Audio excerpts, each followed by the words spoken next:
Un pomeriggio all'insegna del divertimento e dell'allegria, quello consumatosi oggi in Prato della Valle e per le vie del centro.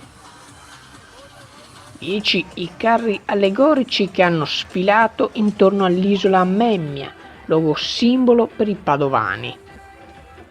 Le meraviglie del mare da Conselve, il paradiso degli oceani da Santa Giustina in Colle, il giullare del castello da Bosco di Rubano, la sinfonia dei vampiri da Codevigo, i giullari da Campolongo Maggiore, i folletti della foresta incantata provenienti da Sarmeola di Rubano, la regina bianca da Santa Giustina in Colle, Prospera Roma Fortuna Bona proveniente da Saccolongo, la bella Italia da Creola di Saccolongo e per ultimo, ma non meno importante, la forza della natura proveniente da Grantorto.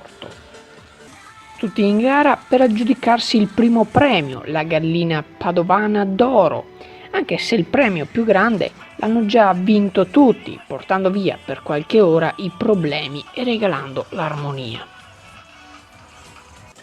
Parate itineranti anche per le vie del centro che si sono dirette in Prato della Valle per aggiungersi ai festeggiamenti. Potete trovare il video completo della manifestazione su Fisherman Channel Premium o in replica su Fisherman Channel Premium 1 venerdì alle 21 e i contenuti extra con la fotogallery sul nostro sito internet o nelle nostre pagine social. Fisherman Channel News, Padova.